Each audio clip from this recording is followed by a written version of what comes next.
किसान साथियों, फसल की बुआई के समय अगर किसी फर्टिलाइजर की सबसे ज्यादा जरूरत पड़ती है तो वह डीएपी यानी डाई अमोनियम फॉस्फेट। आप चाहे कपास की बुआई कर रहे हो, सरसों की कर रहे हो, गेहूं की, बाजरा की या फिर किसी भी फसल की बुआई कर रहे हो तो उसमें बेसल डोज के अंदर डीएपी की सबसे ज्यादा जरूरत होती है, क्योंकि इसके अंदर होता है 18% नाइट्रोजन और 46% फॉस्फोरस, जो पौधे की वृद्धि और विकास के साथ ही फसल की कटाई तक सबसे ज्यादा जरूरी होता है। लेकिन आज के इस दौर में सबसे ज्यादा मिलावट अगर किसी फर्टिलाइजर में होती है तो वो होती है डीएपी के अंदर, क्योंकि फसलों की बुआई के समय हर किसान यही चाहता है कि उसके पास भी डीएपी उपलब्ध हो, वो भी फसलों की बुआई से पहले डीएपी का इस्तेमाल करे। और डीएपी की इसी भारी मांग की वजह से फसलों की बुआई के समय किसानों को डीएपी मिलना बहुत ही ज्यादा मुश्किल हो जाता है। और अगर कहीं से डीएपी मिल भी जाए तो कई दुकानदार उसके साथ बहुत सारे टैगिंग प्रोडक्ट्स किसानों को बेचते हैं। और कई बार तो 1300-1400 रुपए वाले डीएपी बैग के लिए किसानों से 1800 से 2000 रुपए तक ले लिया जाता है। लेकिन क्या आपने कभी सोचा है कि आप जिस डीएपी को इतने महंगे दामों पर खरीद रहे हो वो डीएपी असली है या फिर नकली? क्योंकि हाल ही में राजस्थान सहित देश के कई राज्यों में ऐसी नकली फैक्ट्रियां पकड़ी गई हैं जिसके अंदर नकली डीएपी बनाने का कारखाना चल रहा था, और यहीं से नकली डीएपी को बनाकर कई नामी ब्रांड के नाम से पैकेजिंग करके किसानों को महंगे दामों पर बेचा जा रहा था। तो इसके लिए किसानों को असली और नकली डीएपी के बारे में जान के होना बहुत जरूरी है, जिससे वो पता कर सके कि उसने जो डीएपी खरीदा है वो असली है या फिर नकली। तो चलिए आज के इस वीडियो में हम बात करने वाले हैं कि आपने जो डीएपी खरीदा है आप उसकी पहचान घर पर ही कैसे कर सकते हैं कि वो असली है या फिर नकली। तो वीडियो शुरू करने से पहले अगर आपने इस चैनल को अभी तक सब्सक्राइब नहीं किया तो चैनल को जरूर से सब्सक्राइब कर ले, क्योंकि खेती बाड़ी से जुड़ी हर जानकारी आपको इस चैनल के माध्यम से मिलती रहती है। तो सबसे पहले बात करते हैं कि जो फैक्ट्रियों में नकली डीएपी बनाया जाता है उसको बनाया किस प्रकार से जाता है।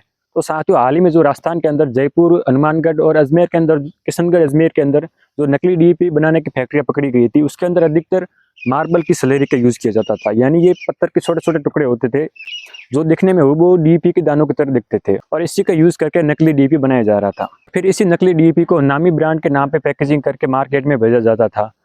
और ये डीएपी किसानों के लिए सबसे ज्यादा नुकसानदायक है, क्योंकि इससे न तो भूमि का उपजाऊपन बढ़ता है, न ही फसल को कोई फायदा होता है। इसके अलावा भी नकली डीएपी बनाने के लिए मिट्टी, चूना पत्थर या फिर चौक पाउडर का इस्तेमाल किया जाता है, जिसकी वजह से आसानी से नकली डीएपी बनाया जाता है। और यही नकली डीएपी बनाने के लिए 300 से 400 रुपए का खर्च आता है, और मार्केट में इसको 1800 से 2000 रुपए प्रति बैग के हिसाब से बेचा जाता है।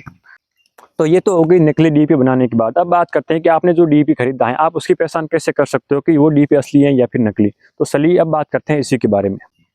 तो साथियों, डीएपी की पहचान का पहला और सिंपल सा तरीका है, आपको डीएपी के कुछ दाने लेने हैं और आप उसको नाखून से तोड़ने की कोशिश करनी है। अगर वो आसानी से टूट जाते हैं तो वो मिट्टी या फिर सॉक पाउडर से बने हुए हैं और वो पूरी तरीके से नकली है।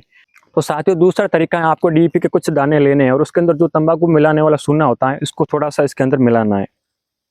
मिलाने के बाद आपको इसको कुछ देर के लिए रगड़ना है। रगड़ने की वजह से अमोनियम और शून्य के अंदर तेज रिएक्शन होगा और जिसकी वजह से इसके अंदर से तेज बदबू आएगी। अगर वो तेज बदबू आ रही है तो समझिए आपका वो डीएपी असली है, वरना वो फिर नकली। तो साथियों, डीएपी की जांच का अगला तरीका है, आपको डीएपी के कुछ दानों को लेकर चम्मच या फिर तवे के ऊपर डाल के गर्म करना है। अगर वो गर्म करने पर पिघलना शुरू हो जाए और उसके अंदर से फफोले बनना शुरू हो जाए तो समझिए आपका वो डीएपी असली। लेकिन अगर गर्म करने पर भी उसके अंदर से कोई भी प्रतिक्रिया नहीं होती है तो समझिए आपका वो डीएपी नकली है। इसके अलावा भी अगर आप यूरिया, डीएपी, खाद बीज या फिर कृषि का कोई भी सामान खरीदते हो तो आपको उसे हमेशा अधिकृत डीलर के पास से ही खरीदना चाहिए, जिसके पास खाद बीज बेचने का वैलिड लाइसेंस हो, क्योंकि कई बार कई दुकानदार नकली माल को किसानों को असली बताकर महंगे दामों पर बेचते हैं, जिसकी वजह से किसानों को पैसों का नुकसान तो होता ही है और नकली खाद बीज की वजह से उसकी फसल भी बर्बाद हो जाती है।